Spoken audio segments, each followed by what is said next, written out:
Um menino de rua curou as pernas de um garoto cadeirante sem saber que ele era filho de um milionário. O milionário, por sua vez, mudaria o destino do menino para sempre. Antes de seguir com a história, deixe seu like, inscreva-se e comente aí de onde você está assistindo. Kael tinha 8 anos e conhecia cada canto sujo da cidade. Suas roupas rasgadas mal cobriam o corpo magro, mas seus olhos grandes ainda brilhavam com algo que a maioria das pessoas nas ruas já havia perdido. Ele carregava sacos de cimento desde as 6 da manhã, quando os operários chegavam nas obras. Seus braços finos tremiam sob o peso, mas ele nunca reclamava. No fim do dia ganhava algumas moedas e um pedaço de pão. O fogo que matou seus pais ainda visitava seus pesadelos. Kael tinha 5 anos quando acordou com a fumaça engasgando sua garganta. Sua mãe o jogou pela janela do primeiro andar antes que as chamas a engolissem. Ele quebrou o braço na queda, mas sobreviveu. Ninguém da família apareceu para buscá-lo no hospital. Quando recebeu alta, não tinha para onde ir. 3 anos se passaram desde então. Kael aprendeu a dormir em becos, a evitar os homens bêbados que apareciam à noite e a encontrar comida em lixeiras de restaurantes, mas algo nele permanecia intacto. Toda noite antes de dormir, ele juntava as mãos e agradecia. Agradecia pelo dia que passou, pela comida que conseguiu e pelo simples fato de estar vivo. Naquela terça-feira de outubro, Kael terminou seu trabalho mais cedo. O mestre de obras dispensou a todos porque uma chuva forte estava chegando. O menino atravessou a praça central carregando sua mochila velha, onde guardava os 15 dalos que ganhara no dia. Planejava comprar um sanduíche e guardar o resto. Foi então que ouviu um choro. Um menino loiro estava sentado numa cadeira de rodas perto da fonte, as mãos agarrando os braços da cadeira com força. Lágrimas escorriam pelo seu rosto pálido e ele gritava por ajuda. Pessoas passavam apressadas, algumas olhavam, mas ninguém parava. Kael se aproximou devagar. O menino na cadeira tinha cerca de 10 anos. Usava roupas caras e um relógio que provavelmente custava mais do que Kael ganharia em anos. Seus olhos azuis estavam vermelhos de tanto chorar. Kael tocou seu ombro. O menino se assustou. "Está doendo muito", o garoto loiro disse entre soluços. "Minhas pernas. Está doendo tanto. Onde está a Marina? Eu preciso da Marina." Kael não sabia quem era Marina, mas viu o sofrimento estampado no rosto do outro menino. Algo dentro dele se moveu. Era o mesmo sentimento que tinha quando via cachorros de rua machucados, ou quando encontrava mendigos mais velhos passando frio. Sua avó costumava dizer antes de morrer que ele tinha um coração que sentia demais. "Posso tentar ajudar?" Kael disse baixinho. "Minha avó dizia que quando algo dói, a gente pode pedir para parar." Ele colocou suas mãos pequenas e calejadas sobre os joelhos do menino loiro. Fechou os olhos, não disse nada em voz alta, mas dentro de sua cabeça pediu. Pediu que a dor parasse, que o menino ficasse bem. Pediu como pedia todas as noites, com a mesma fé simples que o mantinha vivo. Um calor subiu pelos braços de Kael. Ele sentiu como se algo passasse através dele, algo maior do que podia entender. O menino na cadeira parou de chorar. Kael abriu os olhos e viu a expressão de espanto no rosto do outro garoto. A dor sumiu. O menino loiro sussurrou. Sumiu completamente. E então aconteceu. O menino colocou os pés no chão. Suas pernas tremeram, mas sustentaram seu peso. Ele se levantou da cadeira de rodas pela primeira vez. Em 4 anos deu um passo, depois outro.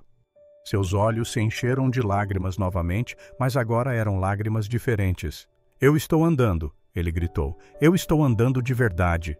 A praça inteira parou. Dezenas de pessoas tiraram seus celulares e começaram a gravar. Kael ficou parado sem entender direito o que havia acontecido. O menino loiro o abraçou com força, rindo e chorando ao mesmo tempo.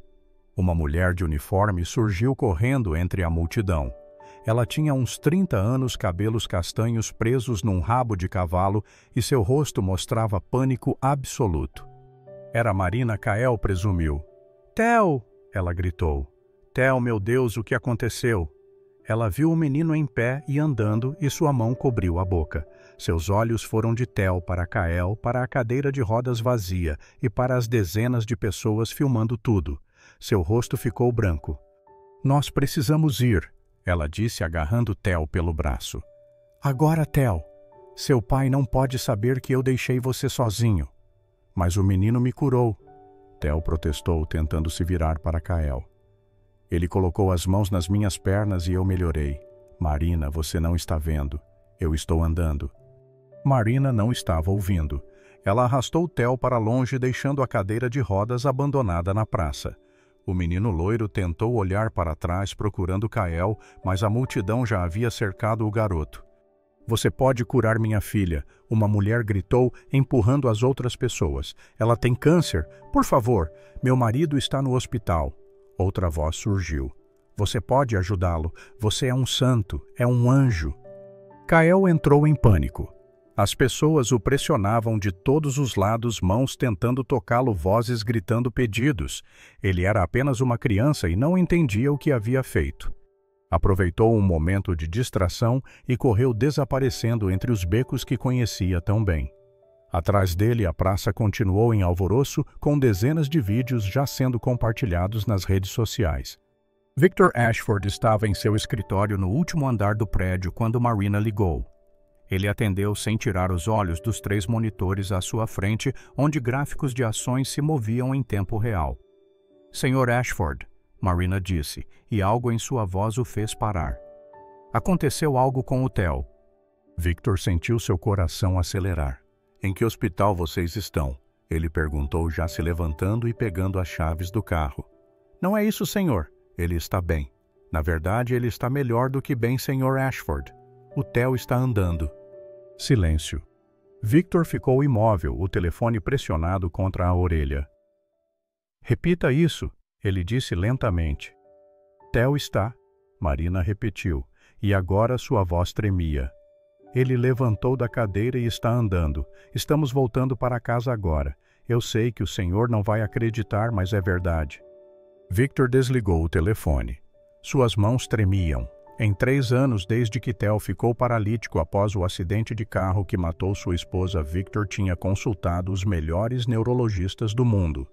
Havia levado seu filho a clínicas experimentais, tentado terapias celulares, ainda em fase de teste, e gastado fortunas em tratamentos que prometiam milagres, mas nunca entregavam nada. E agora Marina estava dizendo que ele simplesmente se levantou e andou. Ele estava no carro em 2 minutos, dirigindo 20 km acima do limite de velocidade. Chegou em casa antes de Marina e Theo. Quando a van adaptada estacionou e a porta se abriu, Victor viu seu filho sair andando, não na cadeira de rodas, mas com suas próprias pernas, um sorriso enorme no rosto. Papai! Theo gritou, correndo em direção ao pai. Eu estou andando, papai. Eu posso andar de novo. Victor abraçou o filho, mas sua mente já estava trabalhando. Isso era impossível. Os médicos haviam sido claros, a medula espinhal de Theo estava danificada de forma irreversível. Ele havia aceitado isso, planejado a vida toda do filho em torno dessa realidade. E agora, de repente, essa realidade mudou sem explicação. Ele se afastou de Theo e olhou para Marina. Seu rosto estava frio. Conte-me exatamente o que aconteceu, ele disse. Cada detalhe. Marina engoliu em seco. Ela sabia que estava em apuros. Nós estávamos na Praça Senhor. Eu fui comprar água e deixei Theo perto da fonte. Foram apenas 2 minutos, eu juro. Quando voltei, havia um menino com ele. Um menino de rua. E Theo estava de pé. Um menino de rua, Victor repetiu, sua voz perigosamente baixa. Você deixou um estranho tocar no meu filho. Ele não fez nada de ruim. Theo interrompeu. Ele me ajudou, papai. Minhas pernas estavam doendo muito e ele colocou as mãos em mim e a dor parou e então eu consegui andar. Victor olhou para o filho. Dor que dor. Você nunca reclamou de dor nas pernas. Sempre dói, Theo disse baixinho. Mas eu não falava porque sabia que não adiantava. Mas hoje estava pior e o menino fez parar. Victor se virou para Marina novamente. Onde está esse menino agora? Ele fugiu, senhor. As pessoas começaram a cercá-lo e ele correu. Fugiu! Victor disse, e algo em sua expressão fez Marina recuar um passo. Claro que fugiu, Marina. Você tem ideia do que poderia ter acontecido? Um menino de rua sem supervisão tocando no meu filho. Você não pensou em doenças, em intenções, em nada. Mas o Theo melhorou. Ela tentou argumentar. Ou coincidência, ou alguma fraude elaborada, ou alguma coisa que ainda não entendemos. Victor disse. E você facilitou tudo isso ao ser negligente. Pegue seus pertences. Você está demitida. Marina abriu a boca para protestar, mas viu a determinação no rosto de Victor. Ela olhou para Theo, que tinha lágrimas nos olhos, mas sabia que não adiantava discutir. 20 minutos depois, ela estava saindo pela porta com uma caixa de suas coisas. Victor levou Theo para o quarto e depois foi para seu escritório. Ligou para Ricardo Alves, o chefe da segurança privada que cuidava de seus negócios mais delicados. Ricardo, preciso que você encontre alguém. Um menino de rua aparência negra, cerca de 8 anos, foi visto hoje na Praça Central tocando em pessoas. Deve haver vídeos nas redes sociais. Eu quero saber quem é esse garoto e o que ele está fazendo. Pode considerar feito, Ricardo respondeu. Devo trazer o menino para o senhor. Não ainda. Apenas encontre-o e mantenha vigilância. E, Ricardo, isso é prioridade absoluta. Victor desligou e abriu o laptop. Digitou algumas palavras-chave na busca e encontrou os vídeos imediatamente. Dezenas deles de ângulos diferentes, todos mostrando a mesma cena, seu filho se levantando da cadeira de rodas, um menino negro pequeno e magro ao seu lado. As imagens eram claras o suficiente para ver o momento, mas o rosto do garoto de rua nunca aparecia de forma nítida. Os vídeos já tinham milhares de compartilhamentos. Milagre na praça, dizia um título. Criança curandeira, dizia outro. Victor sentiu raiva subir em seu peito. Ele não acreditava em milagres, acreditava em ciência, em lógica, em causa e efeito. Ele descobriria a explicação real para o que aconteceu com seu filho. Doutora Helena Carvalho estava terminando suas consultas do dia quando sua assistente bateu na porta. Doutora, você precisa ver isso, a mulher disse mostrando o celular. Helena ajustou os óculos e assistiu ao vídeo. Ela conhecia aquele menino na cadeira de rodas. Theo Ashford era seu paciente há 3 anos. Ela havia examinado pessoalmente cada centímetro de sua coluna danificada. Havia explicado aos pais que não havia cura, que ele precisaria aprender a viver com a paralisia. E agora estava vendo Theo andar como se nada tivesse acontecido. Quando isso foi gravado, ela perguntou. Hoje à tarde, a assistente respondeu. Está viralizando em todas as redes sociais. As pessoas estão dizendo que foi um milagre. Helena não acreditava em milagres, mas acreditava em fenômenos que a medicina ainda não compreendia. Imediatamente, ela ligou para Victor Ashford. Victor atendeu. Imagino que tenha visto os vídeos. Preciso examiná-lo. Helena disse sem rodeios. O que aconteceu é neurologicamente impossível. Se ele realmente recuperou a função das pernas, isso contradiz tudo o que sabemos sobre lesões medulares. Pode vir amanhã às 8 da manhã, Victor disse. Eu também quero respostas. Helena chegou na mansão Ashford pontualmente. Victor a recebeu na porta, seu rosto mostrando a tensão de uma noite sem dormir. Theo estava na sala, andando de um lado para o outro, claramente encantado com sua mobilidade recuperada. A médica conduziu um exame neurológico completo, testou reflexos, sensibilidade e força muscular. Pediu que Theo fizesse uma série de movimentos. Depois passou 1 hora revisando todos os exames anteriores, comparando-os mentalmente com o que estava vendo agora. Quando terminou, ela se sentou pesadamente numa cadeira. Não é possível, ela disse em voz baixa. Mas é real.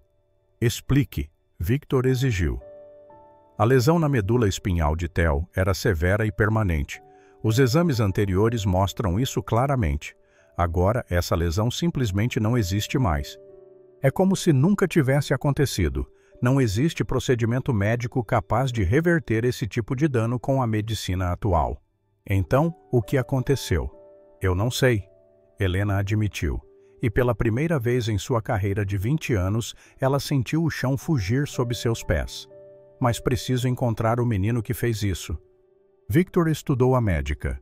Você acredita que ele realmente curou meu filho? Eu acredito que algo extraordinário aconteceu, Helena disse cuidadosamente. E como cientista preciso investigar. Posso. Victor assentiu. Já tenho pessoas procurando por ele. Quando o encontrarmos, você será a primeira a saber. Kael não tinha ideia do caos que havia deixado para trás. Depois de fugir da praça, ele voltou para o depósito abandonado onde costumava dormir. Era um prédio que deveria ter sido demolido anos atrás, mas a prefeitura nunca terminou o trabalho. Kael dividia o espaço com 3 outros moradores de rua, um homem idoso chamado José, uma mulher na casa dos 40, chamada Rita, e um adolescente de 15 anos chamado Lucas. José estava sentado no seu canto quando Kael entrou. O velho tinha problemas nos pulmões e tossia constantemente. Essa noite a tosse estava pior. Você está bem, seu José? Kael perguntou. Só a tosse de sempre, menino. Um dia desses ela vai me levar. José deu uma risada amarga, que se transformou em mais tosse. Kael se aproximou sem pensar muito, colocou a mão no peito do velho e fez o que sempre fazia quando via alguém sofrendo, pediu para que melhorasse. José parou de tossir. Ele olhou para o próprio peito surpreso, respirou fundo. Depois de novo, pela primeira vez em meses, conseguiu encher os pulmões completamente sem dor ou engasgo. Menino, o que você fez? José perguntou. Kael apenas sorriu. Nada, seu José, só pedi. Nos dias seguintes, algo estranho começou a acontecer. Pessoas começaram a aparecer no depósito. Primeiro foi uma mãe com uma criança febril. Ela havia ouvido de José que havia um menino que ajudava. Kael colocou a mão na testa da criança e a febre baixou em minutos. Depois veio um homem com dor nas costas que o impedia de trabalhar, uma mulher com uma ferida infectada na perna e um adolescente com crises de asma. Kael atendia a todos um por um, sempre da mesma forma simples, colocava as mãos e pedia. Nem sempre funcionava completamente. A ferida da mulher não sarou na hora, mas parou de infeccionar e começou a cicatrizar rápido. O homem com dor nas costas sentiu alívio, mas não cura total. Mas todos sentiam alguma melhora, e a palavra se espalhou. Padre Samuel administrava a pequena capela de Santo Antônio na periferia há 30 anos. Ele tinha 72 anos, cabelos completamente brancos e mãos trêmulas de Parkinson, mas sua fé permanecia sólida como rocha. Todas as terças e quintas ele preparava sopa e distribuía para os moradores de rua da região.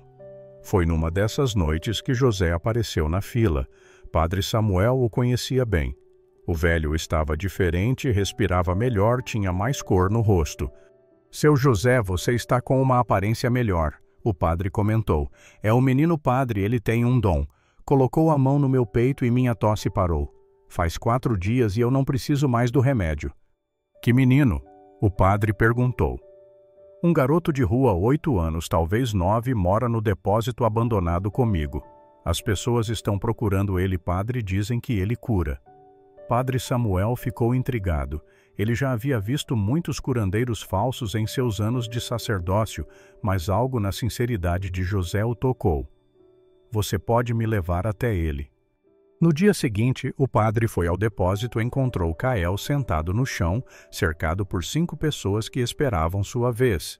O menino parecia exausto, mas continuava atendendo cada um com paciência. Padre Samuel observou de longe.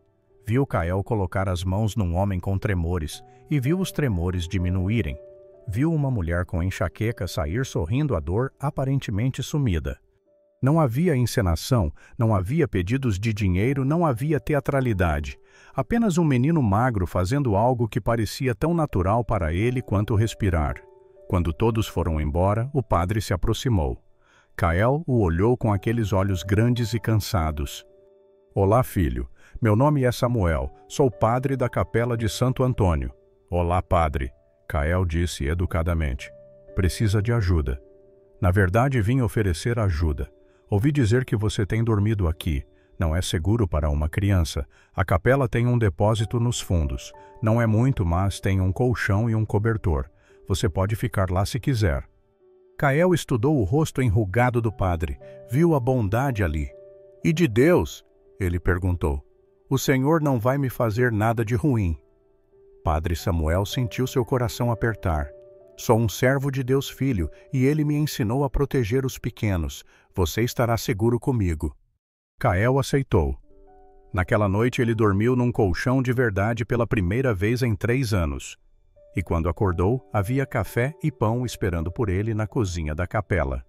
Dante Morel tinha 35 anos e uma reputação de destruir vidas.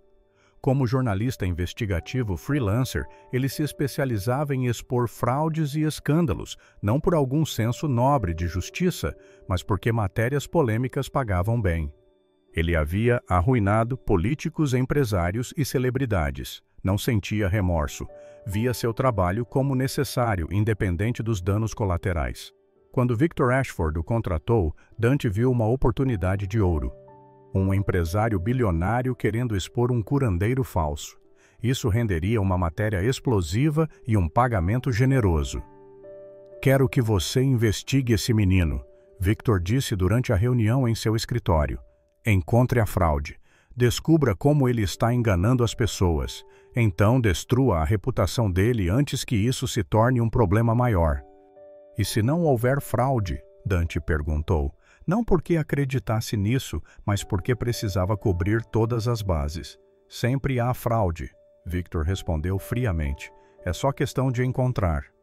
Dante começou seu trabalho como sempre fazia pesquisa. Ele revisou todos os vídeos da praça, entrevistou pessoas que estavam lá. Seguiu as pistas nas redes sociais, descobriu sobre o depósito abandonado sobre o Padre Samuel e sobre os milagres menores que vinham acontecendo. Ele montou seu plano cuidadosamente. Primeiro, infiltração. Dante recrutou Carla, uma atriz desempregada disposta a fazer qualquer coisa por dinheiro. A história seria simples. Carla fingiria ser uma mãe desesperada com uma filha doente. Eles gravariam tudo com câmeras escondidas. Quando o menino falhasse em curar a criança inexistente, ou pedisse dinheiro ou fizesse qualquer coisa suspeita, Dante teria sua exposição. Carla chegou na capela numa quinta-feira à tarde. Ela havia ensaiado seu papel. Lágrimas falsas escorriam pelo seu rosto enquanto ela implorava para ver o menino curandeiro. Padre Samuel, sempre desconfiado de estranhos, hesitou, mas a aparente dor da mulher o convenceu. Kael estava nos fundos ajudando a organizar doações de roupas. Quando viu Carla, ele se aproximou com aquela naturalidade desconcertante. A senhora está triste. Ele disse simplesmente. Minha filha está doente. Carla começou sua história ensaiada. Os médicos não conseguem descobrir o que é. Ela tem apenas 6 anos e está sofrendo tanto. Por favor, você pode ajudar Kael. Ele não pediu detalhes, não pediu dinheiro, apenas estendeu sua mão pequena e tocou o braço de Carla. Fechou os olhos. O que aconteceu em seguida, Carla não esperava. Ela sofria de enxaquecas crônicas desde os 20 anos. Eram sua companhia constante, uma dor latejante que nenhum remédio conseguia eliminar completamente. Naquele momento, com a mão de Kael tocando seu braço, a dor que ela carregava há 15 anos simplesmente desapareceu. Não diminuiu, desapareceu por completo. Carla se afastou, suas lágrimas falsas se transformando em lágrimas reais. Ela olhou para suas próprias mãos tremendo. Pela primeira vez em décadas, sua cabeça estava completamente livre de dor. Minha cabeça, ela sussurrou. A dor na minha cabeça sumiu. Como você fez isso? Kael sorriu com aquela inocência que só crianças têm. Não fiz nada, só pedi. Carla saiu da capela em choque. Dante a esperava no carro, revisando as imagens das câmeras escondidas. Quando ela entrou, ele viu imediatamente que algo estava errado. Então ele perguntou, conseguiu o que precisávamos? Eu não posso fazer isso, Dante. Carla disse, ele é real. O que quer que ele tenha é real. Minha enxaqueca desapareceu. 15 anos de dor constante e ela simplesmente sumiu quando ele me tocou. Dante soltou uma risada descrente. Efeito placebo. Você estava tão envolvida no personagem que se convenceu. Não foi placebo. Carla disse com firmeza. Eu sei a diferença. Eu não vou participar de destruir esse menino. Pode ficar com seu dinheiro. Ela saiu do carro e foi embora.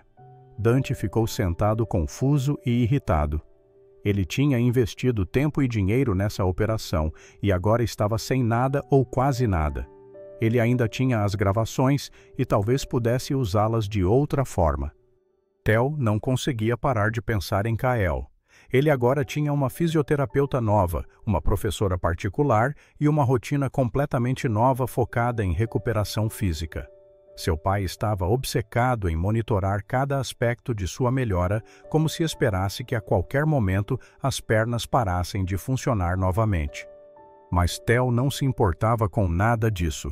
Pela primeira vez desde o acidente que matou sua mãe, ele se sentia vivo. Andava pela casa só pelo prazer de andar, corria no quintal, subia e descia escadas repetidamente e pensava constantemente no menino de rua que havia tornado tudo isso possível. Ele sabia que seu pai havia demitido Marina. A nova babá, uma mulher rígida chamada Sônia, não era nem metade do que Marina era. Mas Theo tinha aprendido algo. Ele precisava ser mais esperto. Começou pequeno. Durante suas saídas supervisionadas para a fisioterapia, ele memorizava rotas. Perguntava sobre diferentes partes da cidade casualmente. Pesquisava no tablet que seu pai havia dado procurando informações sobre capelas na periferia, sobre áreas onde moradores de rua costumavam ficar. Levou 2 semanas, mas ele finalmente conseguiu uma oportunidade. Sônia precisou atender uma ligação urgente da família durante um passeio no shopping. Ela se distraiu por 5 minutos. Theo desapareceu. Ele usou o dinheiro que havia guardado para pegar um táxi. Deu o endereço da capela de Santo Antônio que havia encontrado em suas pesquisas.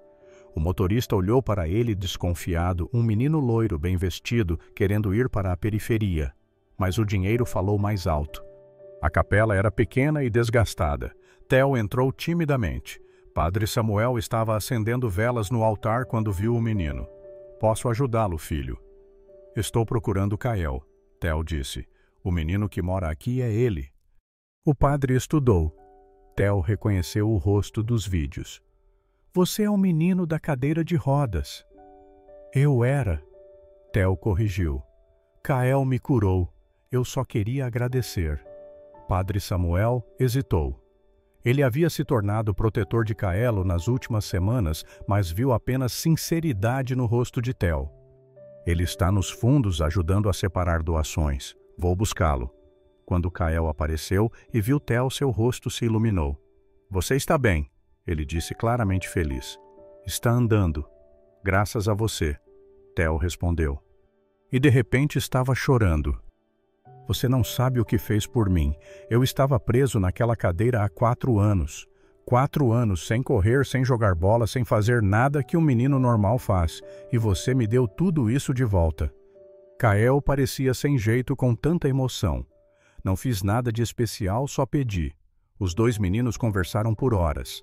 Theo contou sobre sua vida na mansão, sobre como tinha tudo menos liberdade. Kael contou sobre as ruas, sobre os perigos e as pequenas alegrias que encontrava. Eram mundos completamente diferentes, mas naquelas horas isso não importava. Eram apenas 2 garotos. Posso voltar? Theo perguntou quando chegou a hora de ir embora. Quero ser seu amigo de verdade. Kael sorriu. Eu gostaria disso. Theo começou a visitar sempre que conseguia escapar. Usava suas sessões de fisioterapia como desculpa, pagando o motorista para ficar quieto. Ele levava comida para Kael, roupas e livros, mas o que Kael mais gostava eram as conversas. Theo era a primeira criança da idade dele que o tratava como igual. As visitas duraram 3 semanas antes de Victor descobrir. Ele havia instruído Ricardo a manter vigilância sobre seu filho. Não confiava em Sônia completamente, não depois do que aconteceu com Marina. Quando Ricardo relatou que Theo estava fazendo visitas regulares a uma capela na periferia, Victor sentiu fúria explodir em seu peito. Ele foi pessoalmente. Chegou na capela numa tarde de sábado e encontrou seu filho sentado no chão, com um menino negro magro, os 2 rindo de alguma piada particular. Theo! Victor disse, sua voz cortante como vidro. Para o carro agora. Theo empalideceu. Papai, eu posso explicar. Não há nada para explicar. Você mentiu para mim, fugiu de sua supervisão e está aqui com... Victor olhou para Kael com desprezo óbvio. Com esse menino? Esse menino tem nome, Theo disse com uma coragem nova em sua voz. E ele me salvou quando você não conseguiu.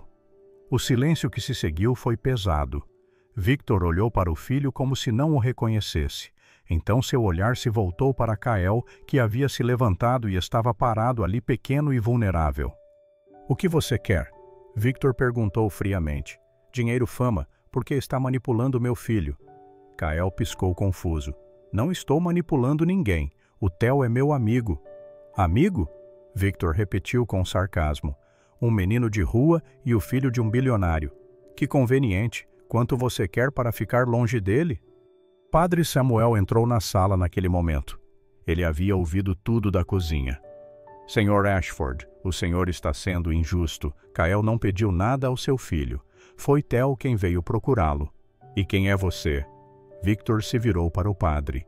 O cúmplice dele está ganhando quanto nessa farsa toda. Sou apenas um servo de Deus tentando proteger uma criança necessitada. Padre Samuel respondeu calmamente, mas havia aço em sua voz. Algo que o senhor deveria entender, já que também é pai. Não me diga como ser pai, Victor disse. Estou protegendo meu filho de pessoas que querem se aproveitar dele. Ele olhou para Kael novamente. Você realizou seu truque com meu filho. Parabéns, mas isso acabou agora. Se eu descobrir que você se aproximou de Theo novamente, usarei todos os recursos que tenho para destruir você e esta capela patética. Está claro. Papai, pare! Theo gritou, lágrimas escorrendo pelo rosto. Você está sendo horrível, Kael não fez nada de errado. Você é uma criança, não sabe o que está dizendo, Victor respondeu. Agora vamos para casa. Imediatamente ele agarrou Theo pelo braço e o arrastou para fora. O menino olhou para trás para Kael, sua expressão uma mistura de raiva e desespero. A porta da capela bateu atrás deles. Kael ficou parado, tremendo. Padre Samuel colocou a mão em seu ombro. Não é sua culpa, filho. Aquele homem está com medo. Medo de quê? Kael perguntou com voz pequena. De não conseguir controlar tudo, de que existam coisas no mundo que o dinheiro dele não pode comprar ou explicar. Kael se sentou no chão, abraçando os joelhos. Eu só queria ajudar. Não entendo por que ele está bravo comigo. O mundo é complicado. Kael e pessoas com muito poder às vezes esquecem de ser boas. Naquela noite, Kael dormiu mal. Ele continuava vendo o rosto de Victor cheio de raiva e desprezo. Já havia visto aquele tipo de olhar antes em adultos que o enxotavam de lugares que o chamavam de pivete, que o tratavam como lixo humano. Mas isso doía mais porque vinha do pai de Theo, seu único amigo de verdade. Helena soube da confrontação através de Victor. Ele a ligou naquela noite ainda furioso. Meu filho estava visitando aquele menino de rua às escondidas. Você consegue acreditar, depois de tudo que falei, todos os avisos. Victor, talvez você devesse considerar... Helena começou. Considerar o quê? Que meu filho está sendo manipulado, que existe algum curandeiro milagroso que desafia toda a ciência médica. Não seja ingênua, Helena. Mas a cura de Theo é real, Helena insistiu. Eu o examinei. Não existe explicação médica. Talvez devêssemos tentar entender ao invés de atacar. O que eu entendo é que preciso proteger meu filho, Victor disse, e farei o que for necessário para isso. Ele desligou antes que Helena pudesse responder. Ela ficou sentada no escuro de seu apartamento, o telefone ainda na mão. Em sua carreira inteira como neurologista, ela havia operado dentro dos limites do conhecimento científico, mas Theo a havia forçado a confrontar algo além desses limites. E quanto mais pensava sobre isso, mais precisava de respostas. No dia seguinte, ela foi à capela.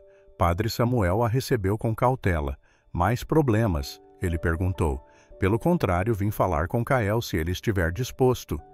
Kael apareceu dos fundos, seus olhos ainda tristes da noite anterior. Helena se agachou para ficar na altura dele. Olá, Kael. Meu nome é Helena, sou médica. Tratei do Theo antes de você curá-lo. Kael não disse nada, apenas a estudou. Não vim causar problemas, Helena continuou. Vim porque preciso entender como você faz o que faz. Não sei. Kael disse honestamente: só peço para as pessoas ficarem melhores e às vezes elas ficam. Você sempre conseguiu fazer isso. Não sei, nunca tinha tentado antes do Theo, mas minha avó costumava dizer que eu tinha mãos boas, que quando eu tocava nela, quando estava doente, ela se sentia melhor. Helena passou a hora seguinte fazendo perguntas. Kael respondia com aquela honestidade simples que só crianças têm. Ele não entendia o que acontecia, não procurava glória ou dinheiro, não tinha nenhum plano mestre, era apenas um menino fazendo algo que parecia natural para ele. Quando Helena saiu da capela, sua visão de mundo havia mudado. Ela havia passado 20 anos confiando apenas no que podia medir, testar e provar, mas estava diante de algo que desafiava tudo isso. E pela primeira vez, ela permitiu que a possibilidade de algo maior existisse em sua mente. Nos dias seguintes, ela voltou várias vezes. Levava comida, roupas novas para Kael, conversava com ele sobre coisas simples, suas esperanças, seus medos, suas memórias dos pais, e começou a desenvolver um afeto maternal pelo menino que não tinha ninguém. Theo estava em prisão virtual. Depois da cena na capela, Victor havia dobrado a segurança. Sônia agora o acompanhava em todos os lugares. As saídas eram limitadas e monitoradas. Seu tablet foi confiscado, seu telefone verificado diariamente. Era como estar de volta na cadeira de rodas, só que dessa vez as grades eram invisíveis. Pai e filho mal conversavam. Victor estava sempre trabalhando, evitando confrontos. Theo passava os dias na grande mansão vazia, sua raiva crescendo a cada hora. Ele tinha suas pernas de volta, mas não tinha liberdade. Tinha riqueza, mas não tinha o único amigo verdadeiro que já tivera. Foi numa terça-feira à noite, 2 semanas após a confrontação na capela, que Theo tomou sua decisão. Esperou até ter certeza de que Victor estava trancado em seu escritório, imerso em trabalho. Sônia estava em seu quarto no anexo da casa. A casa tinha um sistema de alarme sofisticado, mas Theo havia crescido ali, conhecia os pontos cegos. Ele saiu pela janela de seu quarto, desceu pela árvore que sempre havia sido proibida e pulou o muro dos fundos. Levava apenas a roupa do corpo e $50 que havia escondido. Não tinha plano além de encontrar Kael. A cidade à noite era diferente da cidade do dia. Theo nunca havia saído sozinho depois do anoitecer. As ruas da periferia eram escuras, iluminadas apenas por alguns postes espaçados. Ele se perdeu várias vezes, perguntou direções a pessoas que o olhavam com desconfiança. Levou 3 horas, mas ele finalmente encontrou a capela. Estava fechada e escura. Theo bateu na porta, mas ninguém atendeu. Padre Samuel provavelmente estava dormindo. O menino se sentou nos degraus da entrada, abraçou os joelhos e começou a chorar.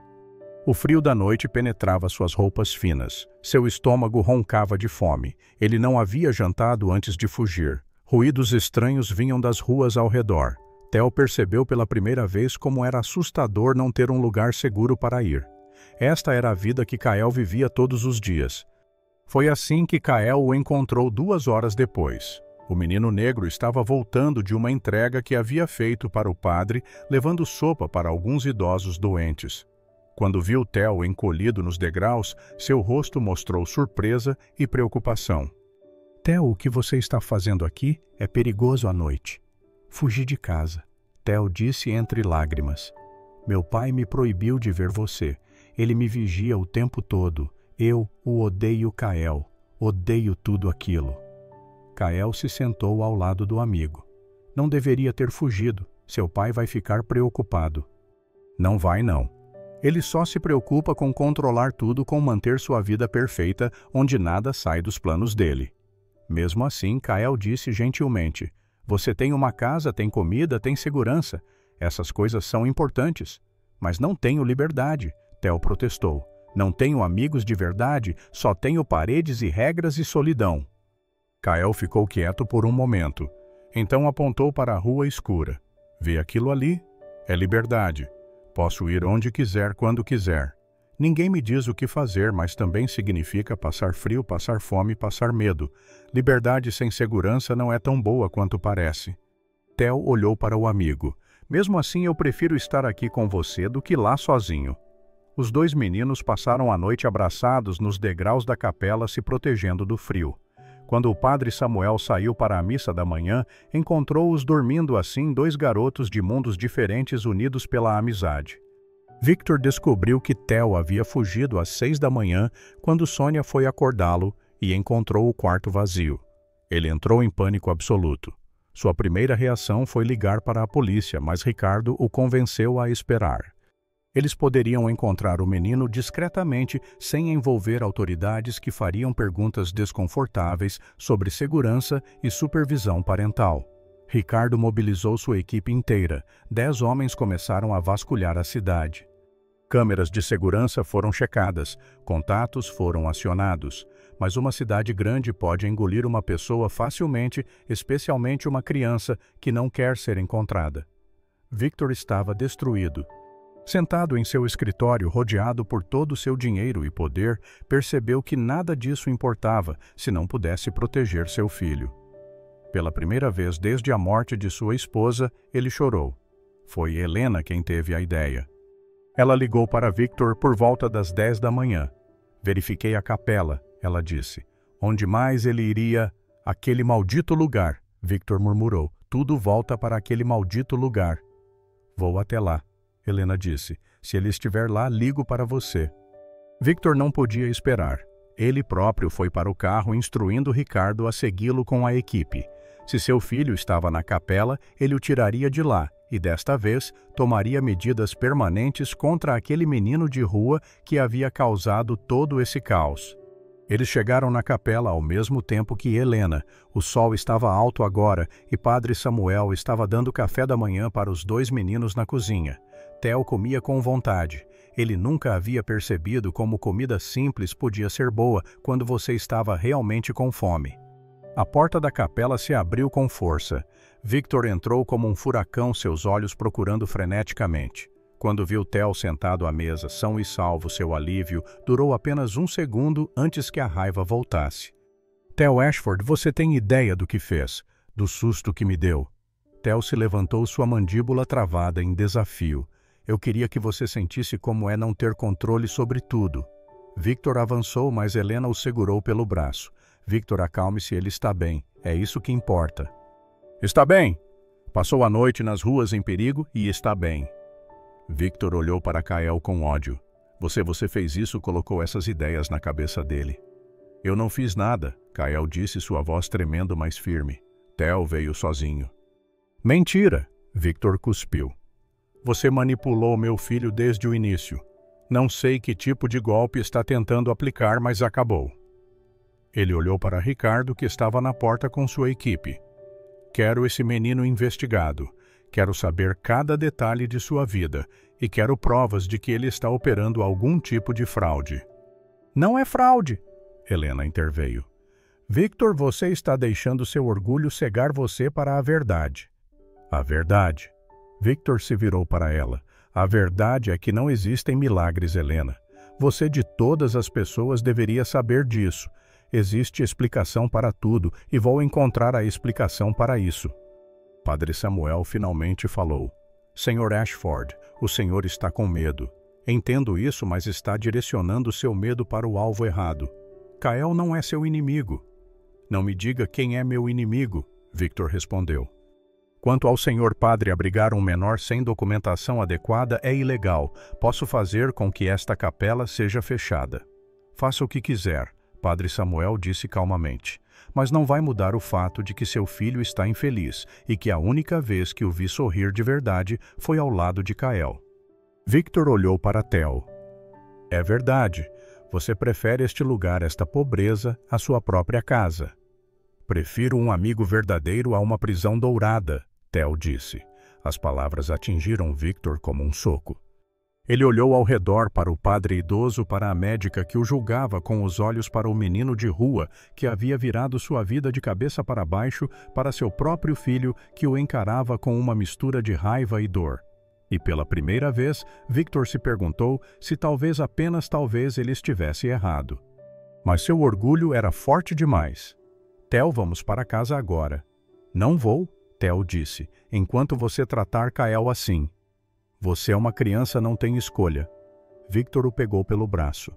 Theo tentou se soltar, mas o pai era mais forte. Kael deu um passo à frente instintivamente querendo proteger o amigo, mas Ricardo bloqueou seu caminho. Theo gritou e chutou enquanto era arrastado para fora. Kael! Ele gritava. Kael, me desculpe. A porta se fechou. O som dos gritos de Theo foi ficando mais distante conforme o carro se afastava. Kael ficou parado no meio da capela, lágrimas silenciosas escorrendo por seu rosto. Helena se ajoelhou na frente dele. Não é sua culpa, ela disse repetindo as palavras do padre Samuel semanas atrás. Por que ele me odeia tanto? Kael perguntou. Eu só queria que o filho dele ficasse bem. Porque você representa algo que ele não consegue controlar. Helena respondeu. E pessoas como Victor Ashford não lidam bem com isso. Ela ficou com Kael pelo resto do dia junto com o padre Samuel. Os três conversaram sobre o que fazer. Estava claro que Victor não desistiria. Ele usaria seus recursos para tornar suas vidas difíceis. A questão era quanto dano ele estaria disposto a causar. A resposta veio no dia seguinte, quando Dante Morel publicou sua matéria. Ela apareceu em um site de notícias popular com o título em letras garrafais: O falso curandeiro da periferia, como um menino de rua, está enganando pessoas desesperadas. A matéria era devastadora. Dante havia distorcido cada fato, transformado cada milagre em coincidência suspeita e pintado Kael como um vigarista treinado por adultos sem escrúpulos. Ele havia até encontrado alguém disposto a afirmar mediante pagamento que Kael havia pedido dinheiro. A matéria mencionava a capela Padre Samuel e até Helena, insinuando que todos estavam envolvidos em uma fraude elaborada. E embora não citasse Victor diretamente, era óbvio quem havia financiado a investigação. A reação foi imediata. Manifestantes apareceram na capela, alguns defendendo Kael, outros acusando-o de charlatanismo. A mídia tradicional pegou a história. Repórteres cercavam o local. Padre Samuel teve que trancar as portas. Kael estava aterrorizado. Ele não entendia por que as pessoas estavam tão bravas, porque diziam coisas horríveis sobre ele. Helena tentou explicar, mas como explicar para uma criança de 8 anos as complexidades da natureza humana, da mídia e da manipulação? Precisamos tirar você daqui, Padre Samuel decidiu. Está ficando perigoso. Mas para onde? Kael perguntou. Este é o único lugar que tenho. Pode ficar na minha casa, Helena ofereceu. Tenho um quarto extra, você estará seguro lá. Kael hesitou. Ele havia aprendido a não confiar facilmente, mas olhou para o rosto bondoso de Helena e viu sinceridade. Aceitou. Eles saíram pela porta dos fundos, evitando os repórteres. Helena levou Kael para seu apartamento, um espaço pequeno, mas acolhedor. Preparou o quarto de hóspedes, deu-lhe roupas limpas e fez uma refeição quente. Pela primeira vez em sua curta vida, Kael experimentou como era ser cuidado por alguém. Theo estava em seu quarto, recusando-se a sair ou a falar com o pai. Ele havia visto a matéria de Dante. Sabia que seu pai estava por trás disso. Sua raiva havia se transformado em algo frio e implacável. Victor bateu na porta várias vezes. Theo, precisamos conversar. Silêncio. Filho, sei que está bravo, mas fiz isso para proteger você. Mais silêncio. Theo, abra esta porta agora. Finalmente a voz de Theo veio de dentro, fria como gelo. Você destruiu a vida de uma criança inocente para proteger seu orgulho. Não tenho nada para falar com você. Victor sentiu algo quebrar dentro dele. Ele havia perdido sua esposa em um acidente, havia quase perdido seu filho para a paralisia e agora estava perdendo Theo de uma forma diferente, mas igualmente dolorosa por causa de suas próprias ações. Ele foi para seu escritório e se serviu um uísque depois outro.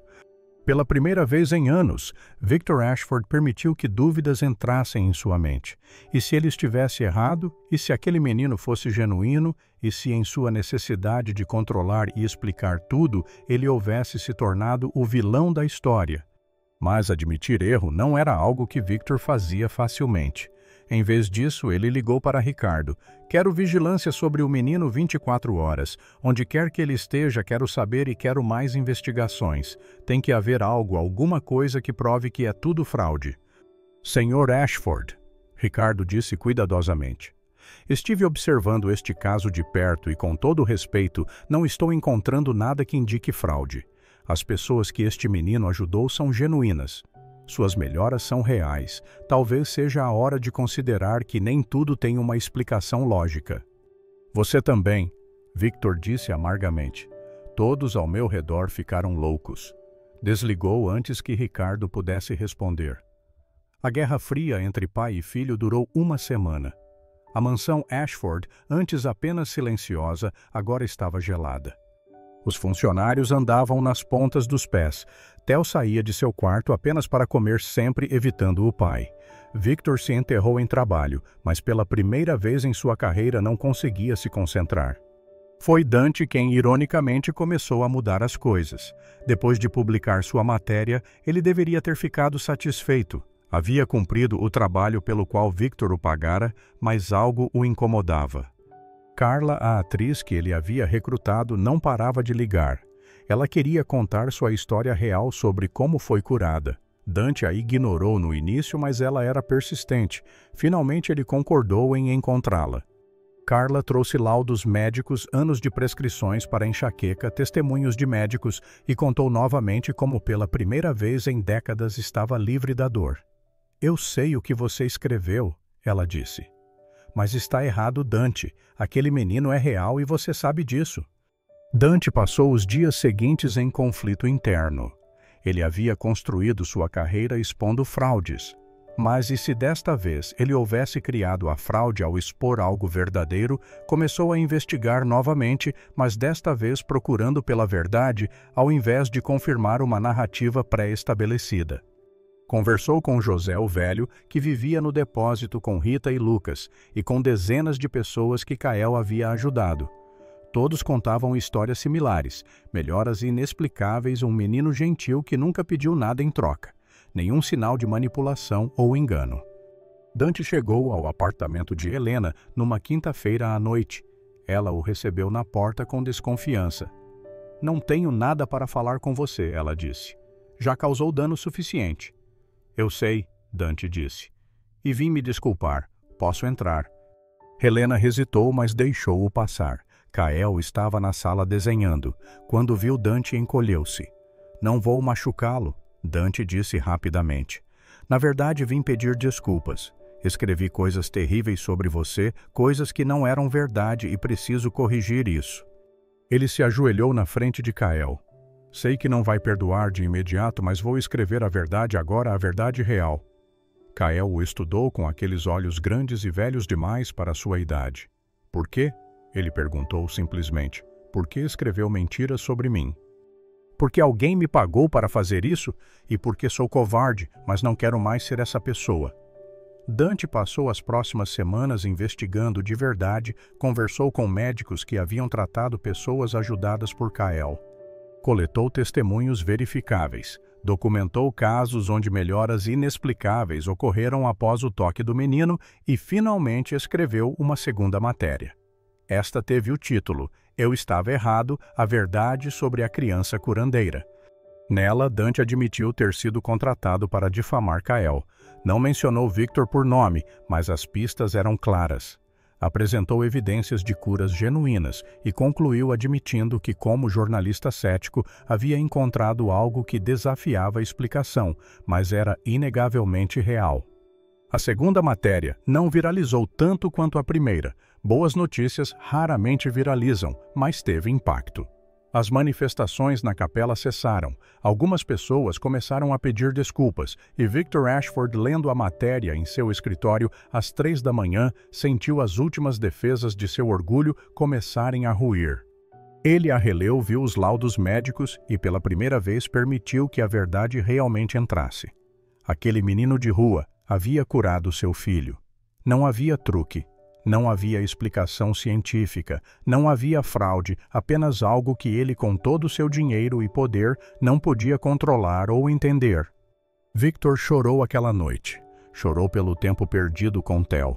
Chorou pela crueldade com que trataram uma criança inocente. Chorou pela esposa, que não estava mais ali para guiá-lo quando ele se perdia. E quando o sol nasceu, ele finalmente sabia o que precisava fazer. Na manhã seguinte, Victor foi até o apartamento de Helena. Ela atendeu a porta com surpresa e desconfiança. "O que você quer?" ela perguntou friamente. Preciso falar com Kael. Por favor, para machucá-lo mais, não para pedir perdão. Helena estudou o rosto dele. Viu algo diferente ali. A arrogância havia sumido, substituída por algo mais humano: cansaço, arrependimento. Ela abriu a porta. Kael estava no sofá lendo um livro que Helena havia comprado para ele. Quando viu Victor, seu corpo inteiro ficou tenso, pronto para fugir. Victor entrou lentamente, como se aproximando de um animal assustado. Parou a alguns metros de distância e então, para espanto de todos, se ajoelhou. Kael, ele disse, sua voz quebrando. Eu te devo um pedido de desculpas. Na verdade, devo muito mais que isso. Você salvou meu filho, deu a ele algo que todo o meu dinheiro não conseguiu comprar, e eu retribuí com crueldade, com acusações, com tentativas de destruir você. Ele limpou as lágrimas que começaram a cair. Não tenho desculpa. Eu estava com medo de não entender, de não controlar, de admitir que existem coisas maiores que eu, mas isso não justifica nada do que fiz. Kael não disse nada, apenas olhou para aquele homem poderoso ajoelhado à sua frente, chorando. Não espero que me perdoe. Victor continuou, mas preciso que saiba que estava errado, completamente errado. Você não é um vigarista, não é um manipulador, é apenas um menino bom com um dom extraordinário. E eu quase o destruí por isso. Ele respirou fundo. Quero fazer as pazes. Quero oferecer a você algo que deveria ter oferecido desde o início. Não caridade, não pagamento, mas uma família. Quero que venha morar comigo e com Theo.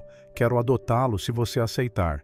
Não para te controlar, não por obrigação, mas porque meu filho precisa de você e porque você merece ter uma casa, segurança, amor, tudo o que deveria ter tido desde que perdeu seus pais.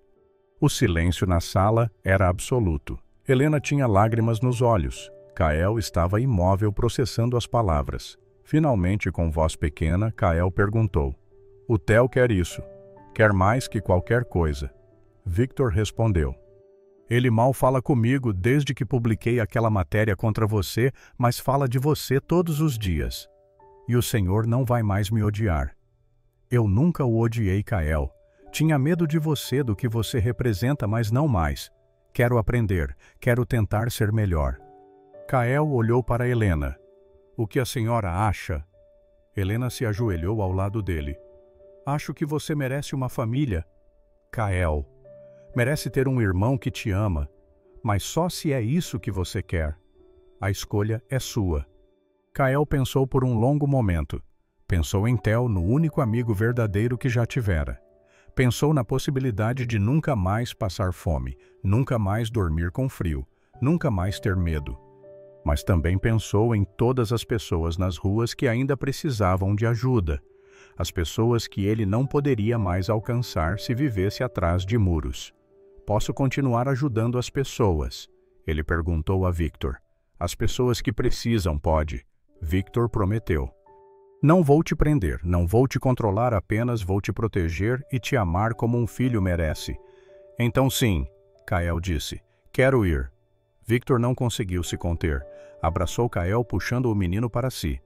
Pela primeira vez em 3 anos, desde a morte de sua esposa, ele permitiu que amor genuíno enchesse seu peito ao invés de medo e controle. A mudança de Kael para a mansão Ashford aconteceu 1 semana depois. Helena ajudou assumindo um papel de tia afetuosa. Padre Samuel abençoou a transição, mas fez Victor prometer que Kael poderia visitar a capela sempre que quisesse. Quando Kael chegou, Theo estava esperando na porta. Os 2 meninos se olharam por um momento. Então Theo correu e abraçou Kael com força. Você vai ficar? Ele perguntou. Para sempre, se seu pai deixar. Não só deixo, como insisto. Victor disse pela primeira vez com um sorriso genuíno em seu rosto. Os meses seguintes trouxeram mudanças para todos. Kael recebeu educação formal pela primeira vez com tutores pacientes que entendiam seu atraso acadêmico. Descobriu que adorava matemática e desenho. Ganhou peso, cresceu alguns centímetros, perdeu aquela aparência assustada de criança de rua, mas não perdeu sua essência. 2 vezes por semana, Victor o levava à capela ou aos bairros pobres, onde Kael orava por quem precisava. O empresário observava fascinado e humilde enquanto seu filho adotivo tocava em pessoas doentes e elas melhoravam. Ele nunca entendeu como funcionava, mas aprendeu a aceitar o mistério. Theo floresceu com um irmão. Pela primeira vez desde a morte de sua mãe, a mansão Ashford tinha risadas. Os dois meninos compartilhavam quartos próximos, passavam horas jogando, conversando, simplesmente sendo crianças. Kael ensinou Theo sobre gratidão pelas pequenas coisas. Theo ensinou Kael sobre sonhar grande. Helena se tornou presença constante na casa. Jantares semanais viraram tradição. Ela e Victor desenvolveram um relacionamento de respeito mútuo, às vezes discordando, mas sempre unidos pelo bem-estar dos meninos. Ela continuou estudando o fenômeno de Kael, não para explorar, mas para documentar. Apresentou artigos em conferências médicas, sempre protegendo a identidade do menino, sempre admitindo que havia coisas além da compreensão científica atual. Dante continuou escrevendo, mas mudou seu foco. Passou a investigar causas sociais, a dar voz aos esquecidos. Sua redenção não apagou o mal que causou, mas ele tentava compensar um dia de cada vez. Victor ocasionalmente o contratava para investigações, mas agora com propósito diferente: encontrar organizações fraudulentas que exploravam os pobres, expor políticos corruptos que desviavam verbas sociais. Padre Samuel recebeu uma doação generosa de Victor suficiente para reformar a capela e expandir o trabalho de assistência. Construíram um abrigo anexo com 20 camas, uma cozinha industrial e um pequeno consultório médico. Helena voluntariava ali 2 vezes por semana. Kael visitava, sempre ajudando na distribuição de alimentos e orando por quem pedia. José, Rita e Lucas ganharam quartos permanentes no novo abrigo. José finalmente tratou seus pulmões adequadamente e conseguiu um emprego leve como zelador da capela. Rita começou a ajudar na cozinha e descobriu talento para a culinária.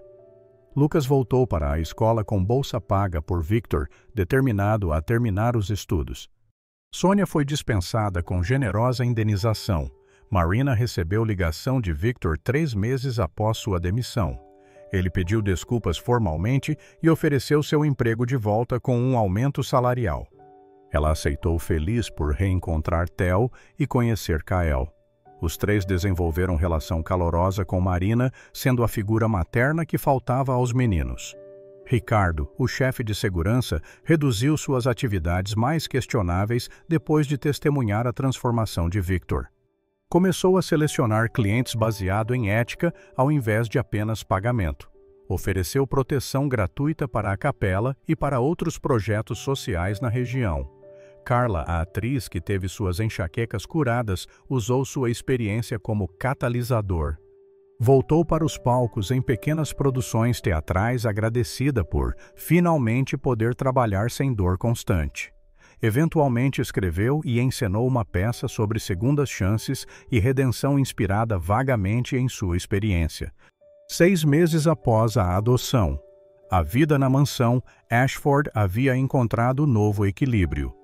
Numa tarde de sábado, Victor reuniu a família estendida Kael, Theo, Marina, Helena e Padre Samuel para jantar. A mesa grande, que costumava servir apenas para reuniões de negócios, agora estava cheia de risadas e conversas animadas. Theo contava uma história engraçada sobre a aula de educação física quando Kael o interrompeu. Pai, posso perguntar uma coisa? Victor ainda se emocionava quando Kael o chamava assim. Claro, filho. Porque o Senhor mudou, quero dizer, realmente mudou. Não foi só porque escreveram aquela matéria. Victor colocou o garfo na mesa. Pensou cuidadosamente antes de responder. Porque percebi que estava destruindo a única coisa que realmente importava, minha relação com Theo. Passei 3 anos tentando curar a paralisia dele com ciência e dinheiro. Quando você conseguiu em minutos com algo que eu não entendia, meu orgulho ficou ferido. Senti que meu poder, minha inteligência, tudo que eu construí, não valia nada. Então ataquei você, ao invés de agradecer. Ele balançou a cabeça. Mas quando Theo fugiu de casa, quando o vi escolher passar a noite na rua, ao invés de ficar comigo, entendi que minhas conquistas não definiam meu valor, mas sim minha capacidade de amar e ser amado. Estava falhando miseravelmente nisso. Foi corajoso admitir o erro. Padre Samuel comentou: muitos homens em sua posição nunca conseguem. Não foi coragem. Victor disse honestamente. Foi desespero. Estava perdendo meu filho. Já havia perdido minha esposa. Não podia perder Theo também. Ele olhou para Kael. Você me deu mais que apenas a cura do Theo. Me deu a chance de ser pai de verdade novamente, de ter uma família de verdade. E agora eu tenho um irmão. Theo adicionou abraçando Kael, o melhor irmão do mundo. Kael sorriu aquele sorriso que iluminava seu rosto. Eu também. E pai e tia Helena e vovô Samuel. Sua expressão ficou séria por um momento. Às vezes ainda sonho com meus pais verdadeiros, com o fogo. É normal, Helena disse gentilmente. Eles sempre farão parte de você. Mas agora você tem uma nova família também. Uma não substitui a outra. Minha avó costumava dizer que família não é só sangue. Kael disse. É quem fica quando tudo fica difícil. Ele olhou ao redor da mesa. Vocês ficaram. Marina limpou lágrimas discretamente. Victor segurou a mão de Kael. Padre Samuel murmurou uma oração baixinha de gratidão. Theo quebrou o momento emocional com o timing perfeito de criança. Então quem quer sobremesa? A cozinheira fez bolo de chocolate. Todos riram. A vida continuava como sempre continua, mas agora com mais leveza. Nos meses seguintes, Kael continuou ajudando pessoas, mas de forma mais estruturada. Victor criou uma fundação com Helena como diretora médica. Organizaram dias específicos onde pessoas podiam vir buscar ajuda. Não prometiam milagres. Kael deixou claro que nem sempre funcionava, mas ofereciam esperança junto com o atendimento médico adequado. Helena coordenava com médicos voluntários que tratavam casos que a medicina convencional podia resolver, enquanto Kael atendia aqueles além da medicina. O fenômeno de Kael atraiu atenção internacional. Pesquisadores queriam estudá-lo, religiosos queriam canonizá-lo, céticos queriam desacreditá-lo. Victor protegeu o filho ferozmente de todos, permitindo apenas pesquisa respeitosa que não transformasse Kael em cobaia ou espetáculo. Theo cresceu forte e saudável. Entrou para o time de futebol da escola, algo impossível antes da cura. Cada vez que marcava gol, procurava Kael na arquibancada. Cada vitória era compartilhada com o irmão que lhe devolveu as pernas. Um ano após a adoção, na data exata, Victor organizou uma pequena festa apenas família próxima. Ele havia preparado um discurso, mas quando chegou a hora, as palavras falharam. Ele apenas abraçou seus 2 filhos e chorou lágrimas felizes.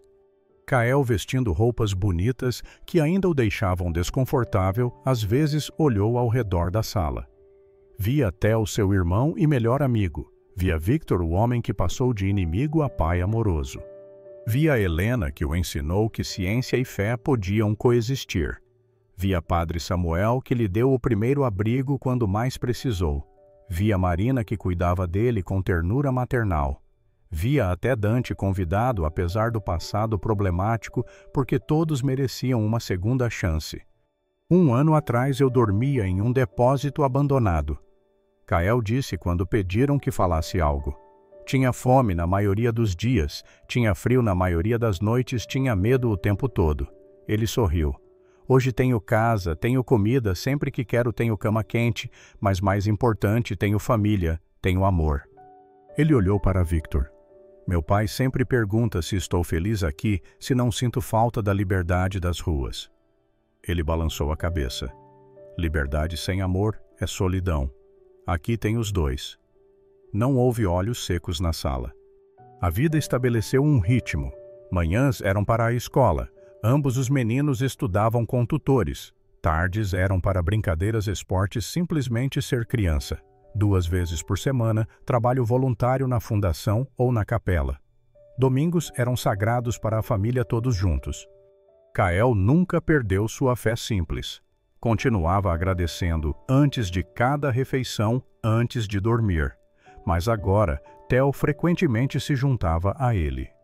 Victor, o homem que não acreditava em nada além de lógica, começou a ir à missa dominical com os filhos, não por conversão súbita, mas por respeito, e porque percebia que rituais compartilhados fortaleciam laços familiares. Helena publicou um livro sobre casos médicos inexplicáveis, dedicando um capítulo inteiro a Theo, sem nunca mencionar nomes reais. Concluiu admitindo que a medicina ainda tinha muito a aprender sobre a capacidade humana de cura. O livro gerou controvérsia em círculos médicos, mas também abriu mentes. Dante ganhou um prêmio de jornalismo por uma série de reportagens sobre desigualdade social e sistemas de apoio comunitário. Em entrevista ao receber o prêmio, admitiu que quase arruinou a vida de uma criança inocente e que isso o transformou completamente. Não pediu aplausos por sua mudança, disse que era o mínimo esperado de qualquer ser humano decente. Padre Samuel viveu para ver seu sonho realizado, o abrigo sempre cheio, ajudando dezenas de pessoas mensalmente. Nos últimos anos de vida, sentava em uma cadeira de balanço na entrada da capela, observando o movimento, sorrindo para cada pessoa que entrava. Morreu dormindo aos 79 anos em paz. Seu funeral lotou a capela. Kael chorou mais que nos funerais dos próprios pais, porque Padre Samuel fora quem primeiro acreditou nele. 2 anos após a adoção, o processo legal finalmente se completou. Kael oficialmente se tornou Kael Ashford. Victor emoldurou a certidão de adoção e a pendurou em seu escritório, onde todos podiam ver. As curas continuaram, mas com menor frequência. Kael estava crescendo. A vida de criança normal tomava mais tempo. Ele não se importava. Ajudava quando podia, mas também aproveitava ser apenas um menino. Jogava videogame com Theo, reclamava de lição de casa, brigava por bobagens como irmãos fazem. Victor transformou-se em pai dedicado, reduziu horas de trabalho, delegou mais responsabilidades, jantava com os filhos toda a noite e ajudava com a lição de casa apesar de contratar tutores. Ia a todas as partidas de futebol de Theo e a todos os recitais de arte de Kael. Marina casou com um homem bom que conheceu na capela. Victor pagou o casamento modesto, mas bonito. Ela continuou trabalhando para a família Ashford porque queria, não porque precisava. Os meninos foram pajens orgulhosos em ternos pequenos. Helena nunca casou, mas encontrou propósito renovado. Dividia o tempo entre a prática médica, o trabalho na fundação e o tempo com seus sobrinhos adotivos. Ensinou Kael sobre ciência. Ensinou Theo sobre compaixão médica. Ensinou Victor sobre humildade. A fundação cresceu, abriu uma segunda clínica em bairro diferente e uma terceira em cidade vizinha. Atendiam milhares anualmente, oferecendo cuidado médico gratuito, independente de milagres. Kael visitava quando podia, mas a fundação funcionava mesmo sem ele. Era sobre ajudar pessoas, não sobre um menino especial. Ricardo eventualmente se aposentou da segurança privada e abriu uma academia de artes marciais para jovens carentes. Usava a disciplina física para ensinar disciplina de vida. Victor financiou o projeto inicial. Dezenas de adolescentes encontraram propósito e estrutura ali. José viveu mais 10 anos com os pulmões funcionando bem. Trabalhou na capela até morrer aos 87 anos fazendo o que amava. Rita se tornou chefe de cozinha do abrigo, suas refeições conhecidas em toda a região. Lucas terminou a escola, entrou para a universidade com bolsa integral. Formou-se em assistência social e voltou para trabalhar na fundação, retribuindo a ajuda que recebeu. Carla nunca se tornou atriz famosa, mas encontrou felicidade em teatro comunitário. Dirigiu programas de arte-terapia para crianças traumatizadas. Suas enxaquecas nunca voltaram.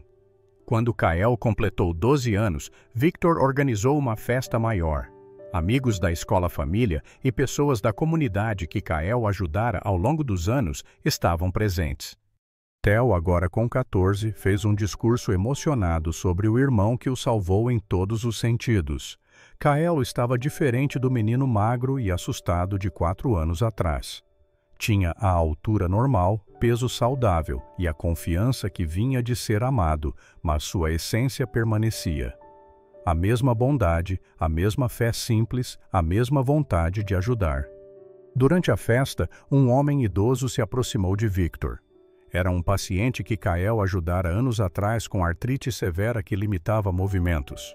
Depois de Kael orar por ele, a dor diminuiu significativamente. Vim agradecer, o homem disse. Seu filho me devolveu qualidade de vida, não só com a cura, mas mostrando que ainda existe bondade no mundo. Victor apertou a mão do homem emocionado. Ele me devolveu muito mais que isso. Me devolveu humanidade. Anos passaram. Theo entrou para o time de futebol profissional júnior.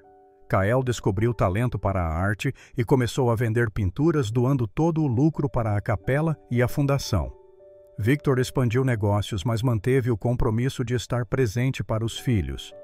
Helena publicou o segundo livro, este sobre resiliência humana e o poder de conexões sociais na cura. O dom de Kael nunca desapareceu, mas amadureceu. Ele não curava tão frequentemente, mas quando o fazia, parecia mais focado, mais intencional.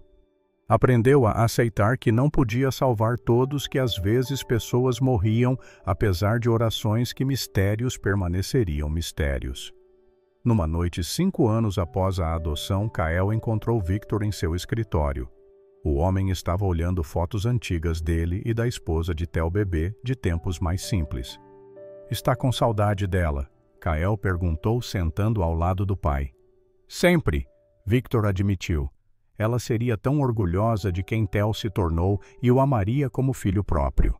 O senhor acha que ela aprovaria tudo isso? Me adotar mudar tanto? Victor sorriu. Ela provavelmente bateria na minha cabeça por ter demorado tanto para fazer a coisa certa. Minha esposa era sábia assim. Ele olhou para Kael. Sabe o que mais sinto falta dela me manter com os pés no chão. Depois que morreu, perdi essa âncora. Fiquei à deriva em trabalho e controle. Ele tocou o rosto do filho. Você me deu uma nova âncora. Você e Theo me lembraram do que realmente importa. Família, Kael disse. Família? Victor concordou. Eles ficaram sentados em silêncio confortável, pai e filho unidos não por sangue, mas por escolha e amor. O tempo continuou sua marcha inevitável. Theo recebeu proposta de um time profissional importante aos 18 anos. Kael foi aceito em uma escola de artes prestigiada. Victor, agora na casa dos 50, começou a desacelerar ainda mais, preparando a sucessão de negócios para eventualmente passar para os filhos se quisessem. A fundação se tornou referência nacional em combinar cuidado médico com apoio comunitário. Helena assumiu o cargo de diretora executiva, expandindo operações para 5 cidades. Atendiam 50.000 pessoas anualmente. Kael visitava quando podia, mas a fundação prosperava por mérito próprio, não dependia de milagres. A capela de Santo Antônio foi reformada novamente, desta vez com um vitral grande retratando uma cena abstrata de esperança e luz. Não mostrava Kael especificamente, ele insistira nisso, mas representava a ideia de renovação e segundas chances. Uma placa na entrada homenageava Padre Samuel e todos que contribuíram para a transformação do lugar. Dante publicou um livro de memórias aos 45 anos. O capítulo central era sobre o caso Kael, sobre como quase destruiu uma criança inocente e como isso o forçou a reavaliar tudo. Não se pintou como herói da própria história de redenção. Foi brutalmente honesto sobre suas falhas e sobre o trabalho constante que se leva para ser melhor. Os lucros do livro foram doados integralmente para programas de alfabetização em comunidades carentes. Marina teve 3 filhos e Theo e Kael eram tios honorários mimando as crianças sempre que possível. Victor era avô honorário, surpreendendo a si mesmo com a quantidade de paciência que tinha para bebês. Quando Kael completou 18 anos, Victor o chamou para uma conversa séria. Sentaram na biblioteca, lugar onde tantas conversas importantes aconteceram ao longo dos anos. Você é adulto agora, Victor começou. Livre para fazer escolhas próprias, mas quero que saiba que sempre terá um lar aqui. Não importa onde a vida te leve, esta é sua casa. Eu sei, pai, e não pretendo ir a lugar nenhum. Ainda não, pelo menos. Victor tirou um envelope do bolso. Mandei preparar isso. É um fundo fiduciário em seu nome. Suficiente para garantir um futuro confortável. Você pode usar para a escola para iniciar projetos para o que quiser. Kael pegou o envelope, mas não abriu. Obrigado, mas não precisa disso para eu saber que me ama. Eu sei, mas quero que tenha a segurança que nunca teve quando criança. Quero que nunca mais passe fome, nunca mais tenha medo, nunca mais precise carregar sacos de cimento para sobreviver. Kael abraçou o pai. Esses dias nas ruas me ensinaram muito. Me ensinaram empatia, gratidão, fé. Não me arrependo deles mesmo sendo difíceis. Me tornaram quem sou. E você se tornou um homem incrível, Victor disse com voz embargada. Sou orgulhoso de ser seu pai. Theo entrou naquele momento agora um jovem de 20 anos, alto e forte. Interrompendo o momento familiar de novo, ele brincou. Sempre, Kael Hill é seu talento especial. Os três se abraçaram, pai e 2 filhos. Família criada não por sangue ou acidente, mas por escolha consciente de amar apesar de tudo. Helena faleceu aos 73 anos pacificamente após uma vida plena de propósito. Seu funeral foi imenso. Centenas de pacientes que ela tratara, famílias que ajudara, vidas que tocara. Kael e Theo carregaram o caixão junto com outros 4. Victor fez o elogio à voz quebrando ao falar sobre a mulher que desafiou suas certezas e o ajudou a enxergar além da lógica fria. Com a morte de Helena, Kael assumiu a direção da fundação aos 25 anos. Tinha diploma em administração e arte, mas mais importante, tinha paixão genuína pela missão. Expandiu programas, criou parcerias com universidades e manteve o foco na dignidade humana acima de tudo. Theo se tornou um jogador profissional bem-sucedido, mas nunca esqueceu sua origem. Criou o Instituto Helena para crianças com deficiências físicas, oferecendo fisioterapia e esportes adaptados gratuitamente, em homenagem à médica que cuidou dele por anos. Victor viveu para ver netos filhos de Theo e mais tarde filhos de Kael. Aposentou-se completamente aos 65, passando dias com a família viajando, finalmente relaxando. Morreu aos 78 anos cercado por todos que amava. Suas últimas palavras foram para Kael: obrigado por me salvar. Kael herdou a mansão e os negócios, mas manteve uma vida relativamente simples. Morou na casa, transformou-a em lar acolhedor, sempre cheio de gente. Continuou ajudando pessoas quando seu dom era necessário, mas de forma quieta, sem publicidade. Pintou e ensinou arte para jovens carentes e viveu uma vida de propósito. O dom nunca o deixou completamente. Mesmo velho, ocasionalmente colocava mãos enrugadas sobre alguém necessitado, e aquele calor antigo voltava. Menos frequente, menos dramático, mas ainda presente, testemunho de algo maior que qualquer um compreendia. Theo manteve contato próximo com o irmão pela vida toda. Mesmo depois da aposentadoria do futebol, mesmo com família própria, visitava semanalmente irmãos por escolha, unidos por experiência compartilhada de redenção e segundas chances. A fundação prosperou por gerações. Netos de Kael eventualmente assumiram mantendo a missão original, mas adaptando-a aos tempos modernos. Atendiam milhões eventualmente combinando medicina moderna com abordagem holística de dignidade humana. A Capela de Santo Antônio ainda existe, reformada várias vezes, mas mantendo sua essência. Uma placa de bronze na entrada conta a história sem nomes. Um lugar onde um menino perdido encontrou um lar. Onde um homem poderoso aprendeu humildade. Onde vidas foram transformadas por bondade simples. Que todos que entrem aqui encontrem a mesma graça. Anos se tornaram décadas. A história de Kael e Theo se tornou lenda local, depois nacional. Detalhes foram exagerados, alguns fatos esquecidos, mas a essência permaneceu. Um conto sobre compaixão vencendo o orgulho, sobre amor construindo pontes entre mundos diferentes, sobre uma criança com fé simples transformando vidas ao redor. Quando Kael estava em fim de vida, cercado por filhos, netos e bisnetos, alguém perguntou se tinha arrependimentos. Nenhum, ele respondeu com voz fraca, mas firme. Vivi uma vida mais abençoada do que poderia imaginar quando dormia em depósitos abandonados. Tive um pai amoroso, um irmão incrível, uma família enorme, um propósito real. Ele sorriu. Só queria ter agradecido mais a Deus, as pessoas, ao universo. Nunca agradeço o suficiente. Você agradeceu toda a noite da sua vida, um de seus filhos disse. Então, foi um bom começo. Kael riu, fechou os olhos pela última vez em paz, rodeado por amor, deixando um legado não de milagres, mas de bondade consistente e amor transformador. A história termina não com um fim, mas com uma continuação, porque o verdadeiro impacto de uma vida não é medido em anos vividos, mas em vidas tocadas.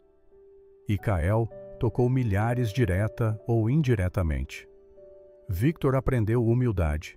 Theo ganhou um irmão e as pernas. Helena expandiu sua compreensão de cura. Dante encontrou redenção.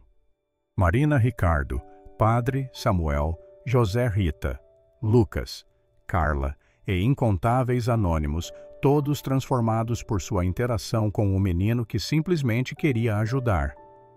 O legado vive na Fundação, ainda operando no Instituto, e em inúmeros projetos sociais inspirados pela história. Vive em cada pessoa que escolhe a bondade sobre o orgulho, a compaixão sobre o controle, o amor sobre o medo. E assim termina o conto de Kael e Theo, não com um grande final dramático, mas com uma verdade simples. Amor genuíno transforma tudo que toca. Segundas chances existem para quem tem a coragem de aceitá-las. E às vezes uma criança de 8 anos com fé inabalável pode ensinar um bilionário poderoso sobre o que realmente importa na vida.